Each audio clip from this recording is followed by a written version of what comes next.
Okay, hello, and thank you for attending today's event, Get the Voter 411, presented by Mount Pleasant Social Justice Ministry. As some may know, my name is Erica Benson, and I'm a senior. I'm studying at Michigan State University, and I will be the facilitator and presenter for today's event. I would like to take the time to allow others to also introduce themselves who are on this call, including our special guest speaker, DeJuan Bland from Moses, a community organization centered on faith-based social justice action. Good afternoon. My name is James Minnick, pastor of Mount Pleasant Missionary Baptist Church in the beautiful city of Detroit, Michigan. I'm glad to be part of this conversation as we encourage and inspire and also give declaration the importance of voting. Yeah, so cool. Hey, I'm Reverend Erica, Reverend E, for those who know me. So glad to join in on the conversation of social justice. I mean, I hate to say it, but just in the last few years have really started to pay attention to how voting directly impacts our lives. So I'm glad to be part of the conversation. Thanks so much. Happy to join you. Oh, and I'm from Mount Pleasant Missionary Baptist Church as well. Thank you all for having me on. My name is DeJuan Bland. I am lead organizer at Moses, been doing faith-based community organizer for 5 years. I'm also one of the ministers at Faith Redemption Center under Bishop Clyde Jones Jr. And I'm glad to be here today. Thank you, DeJuan. All right, so covering what we're going to be talking about today. So first we'll be introducing our special guest, DeJuan Bland. Then we'll be talking about some important voting and registration information. So we will be providing information related to voting in the state of Michigan. This includes guidelines on how to register to vote, the 3 different ways you can vote in this election, important deadlines, how to find your sample ballot, and lastly, the important website links and resources that will be good for all you to refer to. And regarding the important resources, these will be provided at the end of the presentation. And all of the information that we'll be providing in today's presentation is also available on the Michigan Voter Information Center website from the Office of the Secretary of State. So before we begin, I want to pause and reflect on the gravity of the electoral process as one of the most visible ways that we participate in our democracy, though I like to stress that it's not the only way. As a predominantly Black congregation, I wanted to acknowledge the brief history of our right to vote. This diagram here, developed by a website called Zerflin, captures just how brief our time as legal and franchise citizens has been in this country. So 1526 represents the beginning of the Atlantic slave trade that included slavery in the Americas, while as you may know, 1619 is the beginning of slavery in the United States with the Virginia colonies. And so much time has passed before the abolition of slavery in 1865, where we as Black people remained unable to vote, unable to practice law, unable to stand equally in the court of law officially, and living within a legally segregated system until 1954 with the ruling of Brown v. Board of Education.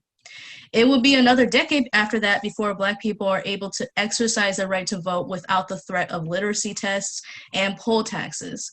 So technically speaking, we've only had this right for 55 years. If we put that in the terms of this entire graph that you see here, we've only existed as enfranchised citizens of this country for about 10% of our history on this continent, for not even a lifespan of a single person, because as you may know, you probably have or are a person who remembers when we didn't have these rights. And some laws and policies today continue to keep Black people and other marginalized communities from having political power, not just voting, but as a whole. So before we move on, does anyone else have any comments about this graph or anything related to it? Erica, I'd just like to say, just looking at it from the manner in which you presented it, that means that basically not long after I was born, that we actually began to have that right to vote and to be recognized as a people. So that's really eye-opening for me to see it in this manner. I had not considered it the way that you have it laid out here. So excellent job. Yeah, this really creates such a picture of, as I mentioned, that I just recently really started paying attention. And what grabbed my attention was the voter suppression, these things that are happening that's going on around the country to actually suppress to take away or disenfranchise our vote. When we talk about, as I learned about gerrymandering, redrawing the districts, and closing polling stations, and purging voter rolls. And so, you know, the threat to those, the 10% of our time being able to vote really paints a picture of how urgent it is to make sure that we don't lose that right, and that it becomes greater as we go along. Absolutely. Yeah, I would just add that is to me, fully actualized citizenship means you get all the responsibilities and protection that a country has to own. And like just looking at voting and how they continue to define and redefine who can vote. And in this inception, it was only white men, and like only white men who owned a certain amount of status and wealth, which included like Black people. But I do think, I think we can even push the timeline further back, because we have returning citizens or formerly incarcerated citizens who will never get the right to vote back. I mean, Michigan, we do pretty good on those laws, but yeah, I'll push the timeline back to even today, because we have people who can't actualize full citizenship. Yeah, Absolutely. Erica, before you go on, just to comment on what DeJuan just shared. I know that's one of the big fights that's still taking place in Florida, where those that were incarcerated, now that they have paid their debt to society and should have all rights as any other citizen, there's still efforts that are being made that says, okay, well, you still owe fines. And even individuals who are volunteering, former Mayor Bloomberg is saying, I'll pay the fine so that these individuals still can vote. And yet there's still efforts even around that. I mean, just seems like roadblock after roadblock to suppress the vote of African American people of color, period. It's just being made again across the country, example after example. So I'm really glad to be a part of this conversation today. Yeah, this is good. Absolutely.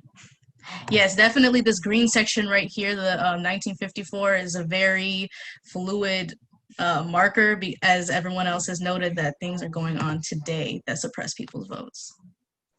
So moving on, I'd like to welcome our special guest, officially DeJuan Bland, who works with Moses. And I provided a short bio of DeJuan. Thank you for providing that to me. And just to give you, again, a brief synopsis of what Moses is. Moses is a multiracial, multi-congregation organization that aims towards community-oriented social justice and action. And you can follow them here on social media. I believe they have a Facebook and a Twitter, but please correct me if I'm wrong, if there are any other sites that you are available on. And we are also on Instagram. You can also look us up at Moses Action as well. Thank you, DeJuan. On both Facebook and Instagram. And so I had a few questions for you, DeJuan, since you're very involved in this organization. So my first question to you is, how did you first get involved in Moses, and what made you want to get involved? So when I graduated college, my congregation is a member of Moses. My pastor, Bishop Jones, is a part of the clergy caucus, and we have another leader who's on the board of Moses. And when I was coming, the summer I graduated from college, Moses, and as well as our national network, Gamaliel, were putting together a Race and Power Summit. And I had no idea what community organizing was. But during my time in college, during the summers, I would come back and mentor at-risk youth. And so that was the first job that meant something to me. So I knew when I graduated, even though I graduated with a degree in digital media journalism, I wanted to do something community related. I had no idea organizer was a job, so I ended up going to the Race and Power Summit, and I helped put together one of the actions that they did. It was a stage play that I wrote based on the book Waiting for Godot, and used that to talk about systemic racism in 2015. And then they gave me a mic to let me speak to everyone in the crowd, and the network was there. And I was like, I just graduated from college and I'm broke, and I'm sure somebody has a check to cut. And then I just started working for Moses. That's great. That's great. And then my second question to you, a follow-up, is what is the most rewarding thing that you've experienced while working with Moses? The job of the organizer is to train and develop leaders. And as a minister, I see that as ministry. That makes it vocational. It's a consistent and intentional, like investing and discipling of people every day and showing them that, our values are being violated in the public arena every day. Mm-hmm. We don't have to sit around and take it, and we can actually bring the faith community into those conversations and use the faith community as the people who are protecting and changing our neighborhoods. That's good. I love that. I think that's beautiful, though, discipleship. And also, like you said, this isn't something, I know this, it's so easy to feel hopeless. It's so easy to be like, well, I'm just one person. I, don't have the power. All these other people in these positions have all this power, and, my voice doesn't matter. But if we all collectively organize, we have this ability to enact some change. Yeah, we've been taught that power is a bad word, though, sometimes. Yes. Sometimes in the church. And we've been taught to be humble and be powerless, but the Bible actually talks about power and strength like a million more times than it talks about humility. And that's not to say that those two are opposite of each other. You should be humble, but you can still have some power, because all the dictionary defines power as the ability to act. And so we don't have any ability to act because we think it's like bad morally. Yeah, and I'll just interject, saying that there's conversation as it relates to spirituality and the church, and that's is that I'm in full agreement with what you all are sharing, and this is part of our vision, my vision for our church specifically, about the preparing for the next generation, and in that is to begin to alter our thinking, have, change of the status quo to where, yes, DeJuan, that we would, church past had conversations of this humility, be broke, all of that kind of stuff. However, again, as you said in scripture, the Bible speaks loudly about the people in the kingdom of God are powerful people that should be able to speak things not only into existence, but make things happen, as well as be the change agent for whatever's taking place in society as a whole. And so we're working hard at altering how we may have been taught and had what's some consider that embedded theology. We want to alter that to where now we look at ourselves as being the kings and queens that we were designed to be in the first place. So I applaud you, young man, on what you're doing. Yeah, very much so. I think the greatest discovery I had with the Word of God is that it is a book on social justice. God's word is all about social justice. God cares for the downtrodden. He cares for the homeless. He cares for those who are without, the widow, the children who are left by the wayside. And what he's saying is he wants us as leaders to not only pay attention, but to fight for them. And the reason that we have been given authority, in fact, the word in which the Holy Spirit operates under means power. It means authority and dynamite power to enact change, divine change in an atmosphere. And so that's the power that we walk in. So yeah. I want to just second that emotion. Yeah, one of my favorite biblical stories to talk about is in Acts, after they have gone around and they just turn, the world is going crazy because of the expansion of the church, and they're walking into this one city, and the officials of the city are like, oh, the people who have been turning the world upside down are at our gates. Right. And I just wondered, like, how long has it been since people looked at the church and thought about us that way? Yes, that sir. We are turning the world upside down, and we're approaching you. Like, we're coming to see you too. It's not just a change or transformation that's happened outside of you. Yes, very good. Very, very good. Thank you. And my last question is, do you have any advice for people who are watching our broadcast today, people who may be interested in getting involved in community organization? DeJuan, do you have any advice for them? I will say one, especially for those who are attending congregations, speak to leadership. Like, let people know what's on your heart. One of the most sacred things we can do is share our stories and values with people. Let leadership know, one, so you are not moving out of place with the vision of leadership, but then that y'all can formulate plans together. And then there are a ton of community organizing organizations, I don't know how ever to say that are out here doing faith-based organizing, Moses being one in the Metro Detroit region, but there are people who are in the fight. So come together with a team, and then, do some research on who's doing the work around you, and then reach out. People like us are always thrilled to be reached out to. Absolutely. Thank you, DeJuan. And thank you for sharing your experience working in Moses.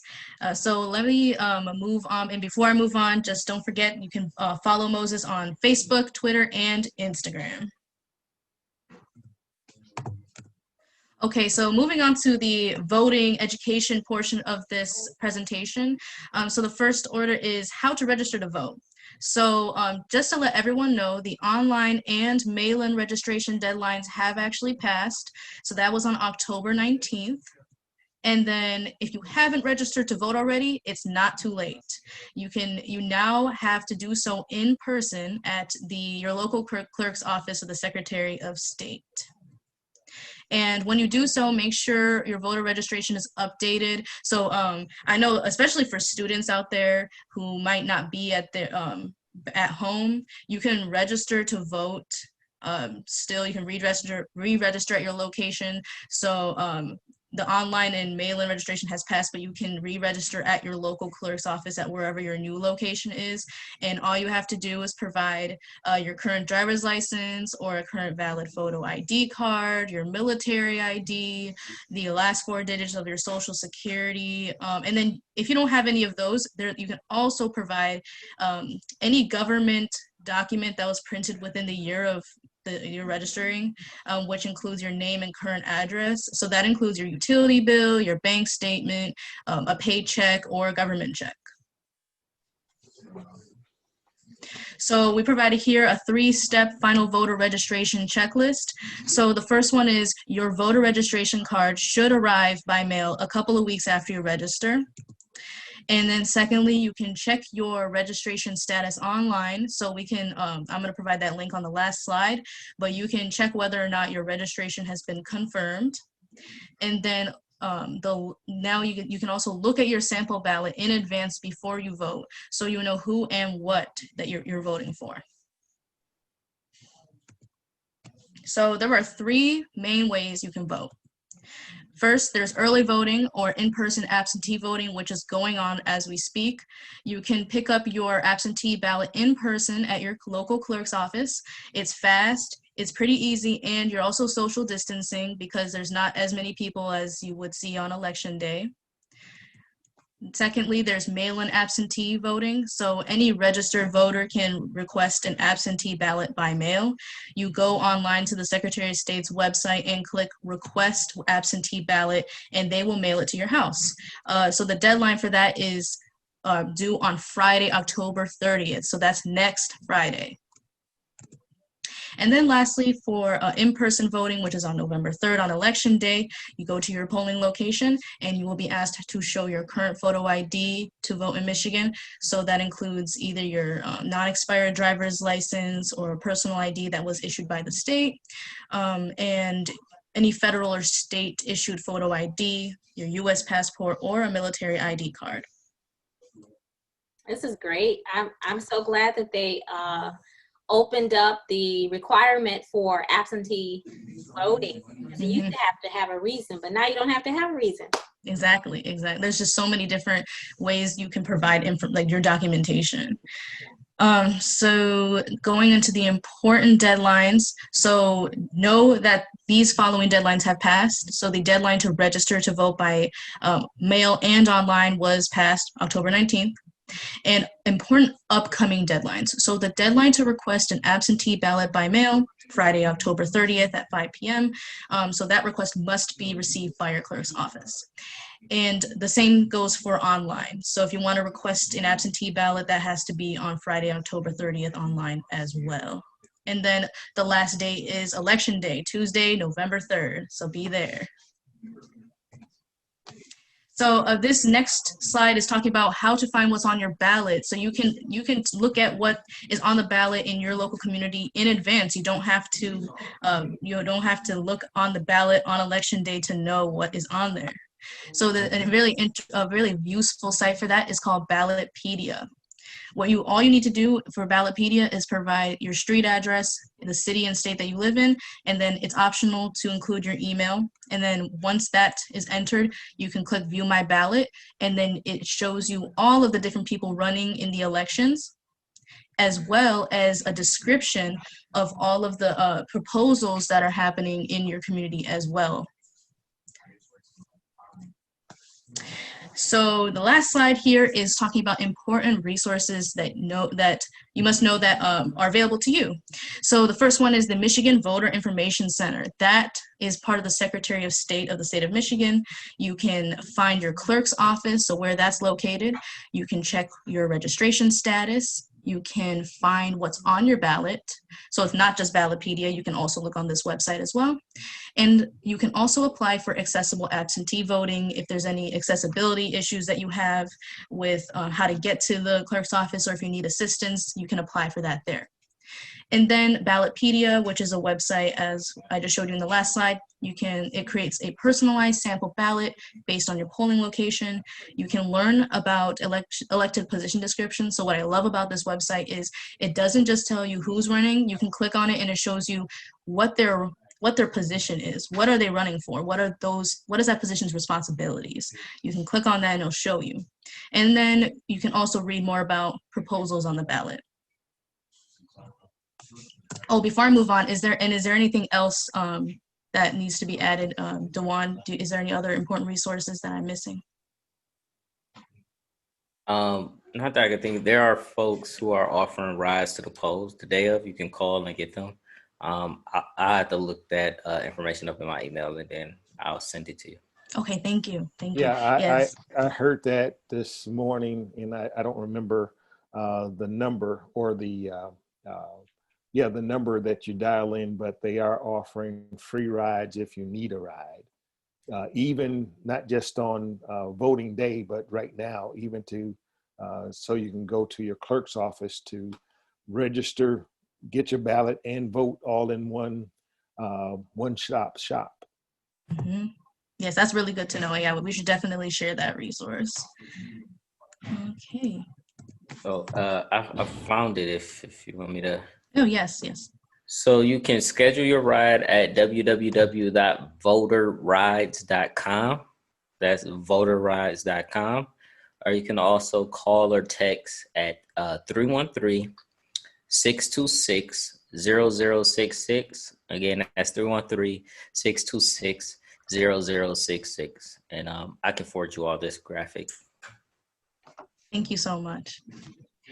Okay, so moving on to the next slide, I wanted to do a little shout out about the challenge that the Mount is doing right now. It's called the hashtag the Mount Votes Challenge. So our goal is to share your voting experience with the Mount. All you got to do is take a selfie with your I voted sticker or your absentee ballot envelope and include the hashtag the Mount Votes in your post. And if you're going to do the post on election day, though, please make sure that you look at the restrictions regarding selfies at polling locations, because it's actually illegal in the state of Michigan to take selfies at polling locations. So make sure you know all of the laws regarding that before you make a post, because we don't want anyone to get in trouble. Right. And here's a little fun example. Thank you, Ta-da. Pastor. You're welcome. I vote So for this. I voted sticker on. Yeah. yes, so that's a perfect example of how you could make your post. And then actually, I'm going to unshare my screen real quick and show you the feed of what that looks like right now. So you can scroll, you go on hashtag the Mount Votes, and you can see all the different people who have posted so far. So Yay. please make sure you're a part of that. Yeah, they're definitely getting out the vote. And we're going to share one more resource that you and I were talking about earlier. That's pretty cool. And that's the being able to track your ballot. We'll put that in the chat as well. And I believe the link is where you can track my ballot. It's bit.ly, so bit.ly/MI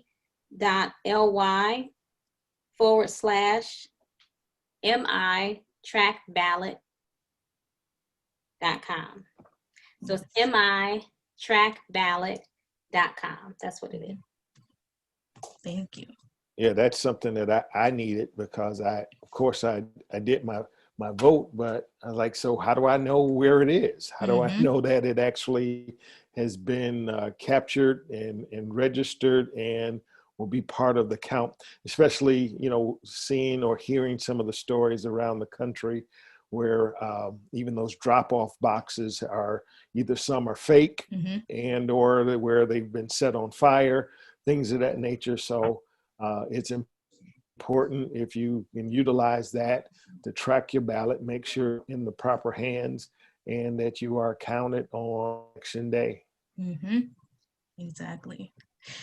And moving on to the next topic, the last topic before we go into the Q&A session is next steps. So you voted or you registered, now what? So make sure you spread the word, help somebody else register to vote.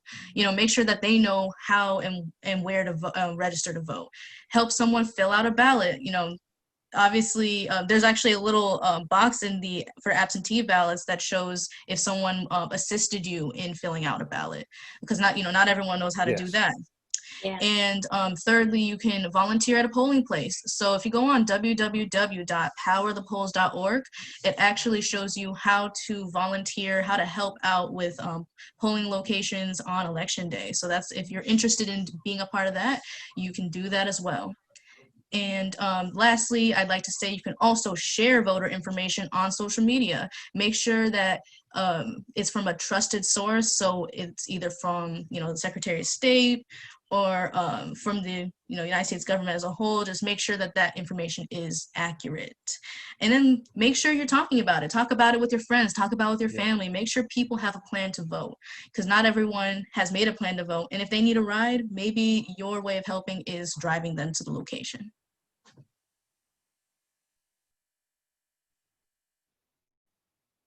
Yeah, that's great. Okay, so going into the Q&A session, we're finally at the Q&A portion of the session.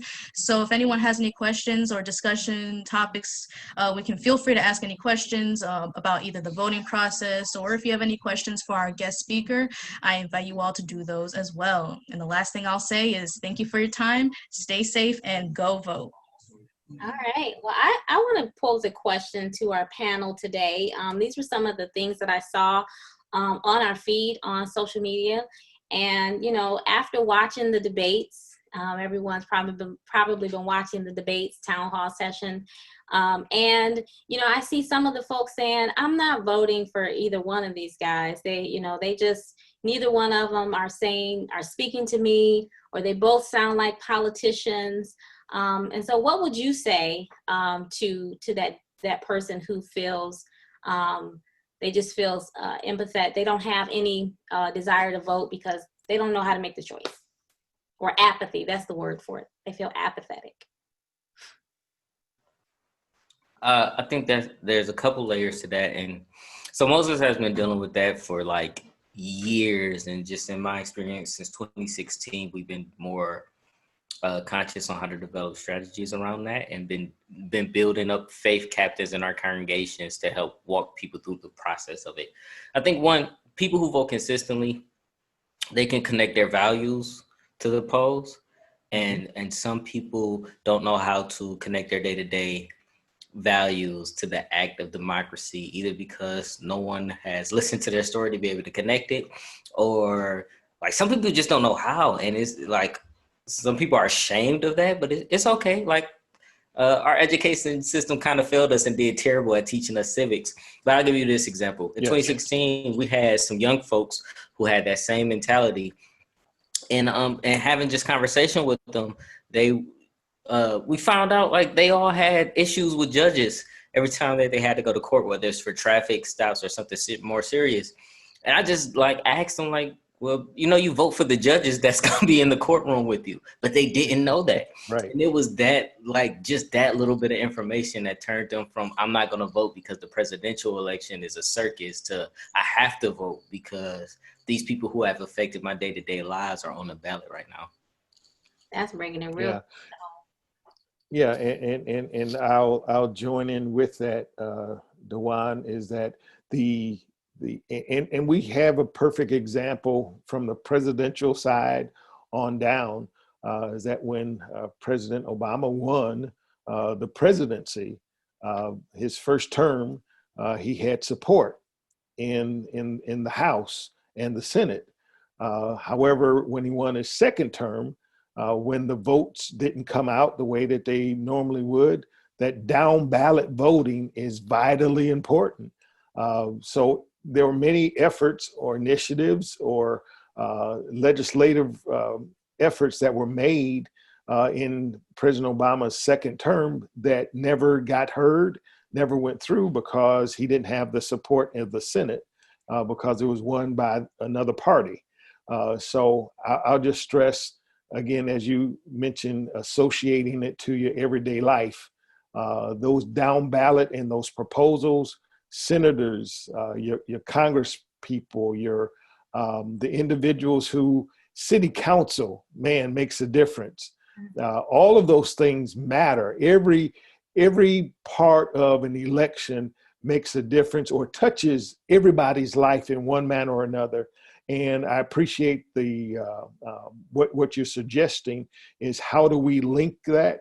So that's something that we can take back, or I'll take back now, to say, how do we do this as we're moving into 2021 on the social justice effort, is that to make sure that all of our initiatives and efforts demonstrate how everything you do touches your life. And voting is vitally important. And again, as African-American men especially, we have to encourage one another to vote, regardless if you've seen change happen, none at all, or it doesn't appear, or it's been slow in coming. That's still no reason to give up. Yeah, thank you, Pat. That was a great answer. I also just want to add to that, in Detroit, we have our mayor's election next year, so we can't overlook that. That's going to be very, very big. So while we have people in the mindset of thinking about voting, we can't, let that momentum slip next year with our mayoral race. Yes. That's a good point of never sitting this one out. How do we we want to keep it going all the time. Somebody made the comment recently that the momentum you have retired sitcom folks coming back for reunions just to raise money for the election, and people who probably have never voted, but everybody's getting in the act. How do we keep that momentum going? Because you're right, we can't sit it out. And Pastor or anyone who can chime in on this, but you and I were just recently talking about, we remember voting years ago where they may have promoted a slate, but you could vote. You still had to go through and pick and choose your who you wanted to vote for, but the ballots have recently changed, or in the years where the party that you are voting for, you're voting that entire party, or even now on the ballot, it's showing the partisan selection where you can just vote for that party. Yes. And that's again, part of the voter education piece of, again, identifying whether or not I'm voting Democrat or Republican. And then once I check that one off, am I done? And Yeah. the answer is no, you're not done, because again, those other proposals and other things will touch your life in one manner or another. You need to make sure you go down the ballot. And yeah, it's vitally important of how we do that. But I do want to pose a question, if I can, just to all of you again. What's your thoughts on the engagement or involvement of athletes? You know, where we had this issue, or what was going forth with Colin Kaepernick, that, you know, as far as the kneeling, I know that's a social justice effort, but from that, it has involved, and this is how it touches all of our lives, it has involved into the election process. I feel with our athletes, I'll say for any celebrity or big name, is, are they a trusted messenger? Sometimes Yes. it can come across as an empty endorsement of a process. Mm-hmm. Because we have no real connection to them. So I do think it is good to see more of them speak out. I think what I've seen mean more to people on the ground is like family and friends and our clergy push this, because they know, like, they know these people, they know their heart, they know their day to day. With athletes, you just have to guess if it's genuine or not, and just pray it is. Yeah, I actually I think I actually appreciate it in the sense of it's because of the gravity of and the seriousness of the time. It's, again, where you can't sit this one out. You can't separate your profession or whatever your lifestyle is or whatever you do from the gravity of what it means.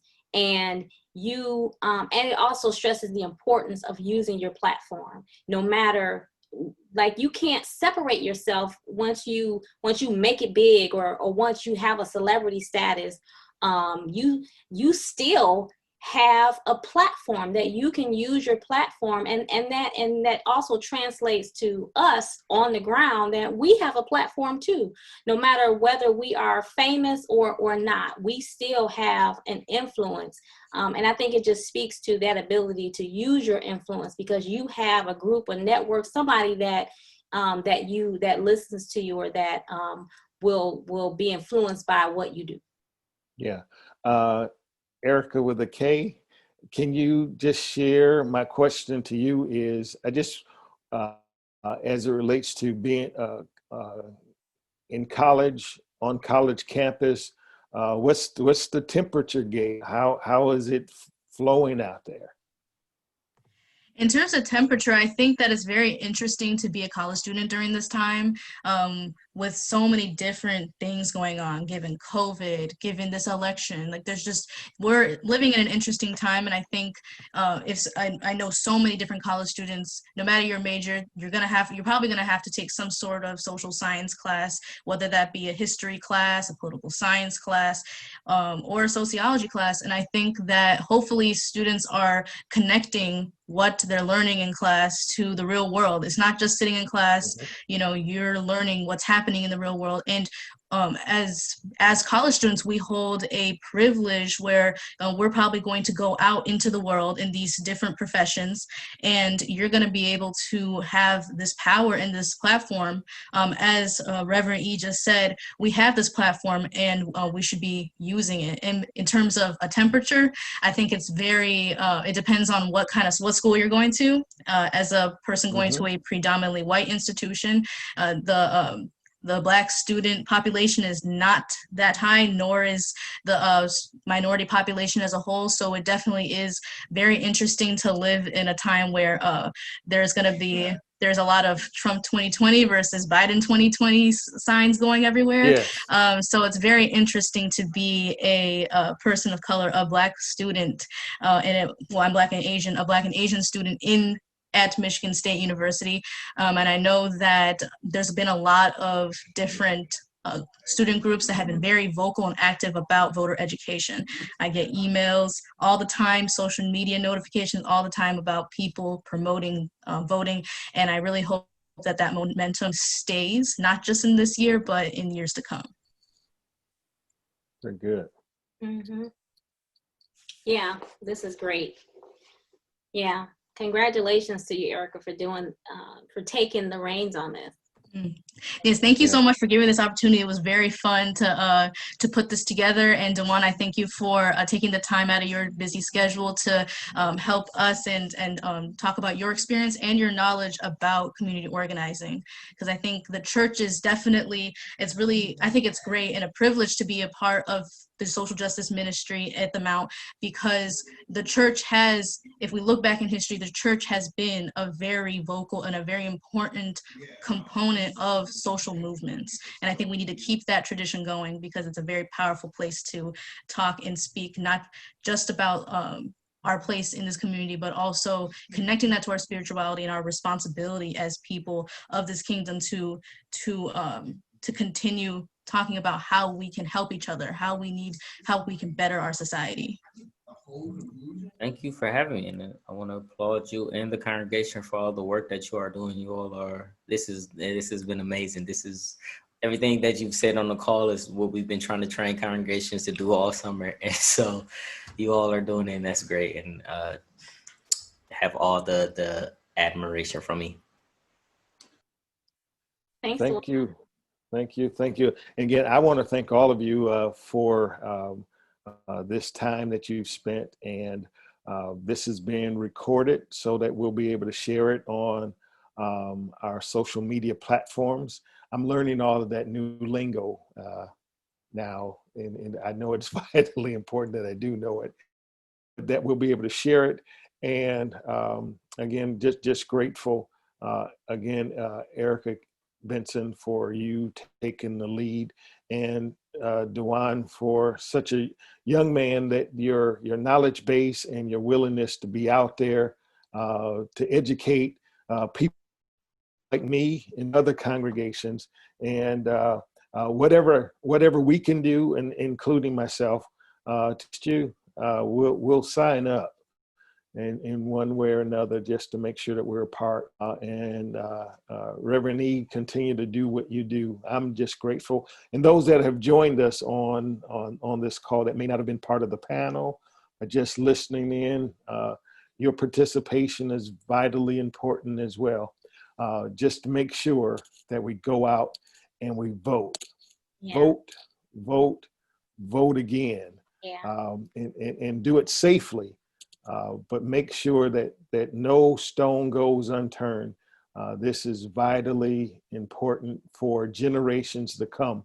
My last comment would be along the lines of not knowing until probably in my 30s, or maybe even 35, somewhere in that neighborhood, that the votes that take place today, especially judges, we should have learned a lesson as not only people of color, but just across the board, should have learned a lesson from the efforts made by the current president when it comes to judges. He has made a constant effort to make sure that judges look like his thoughts. And we need to make sure that we embrace, again, the importance of voting down ballot, that we elect judges and other elected officials that have and carry our values. Because if we don't, then we'll end up sitting at somebody else's table, when according to God's word, we all should have our own table. Mm. That's big. Yeah. Wow. Yeah. Thank you, Pastor. Mm-hmm. You're welcome. So I'm not sure, Erica with a K or Erica with a C, which one of you will close us out, but this has been great. We're in Erica Benson's hands. Thank you. Well, yes, with that, I think the emphasis on voting down the ballot is very important, and that's why going on either Ballotpedia or going on the Michigan Voter Information Center will give you the information you need to know who are you voting for, what have they done in the past, and what are their responsibilities. Because the key to voting is that we're holding these people accountable. Their responsibility is to protect and make sure that they are supporting our community. They're public servants. They're public servants, they're not celebrities, and they are people that we are holding accountable. Yeah. So I think that's with that, I think we'll close out. Thank you everyone for whoever's watching this.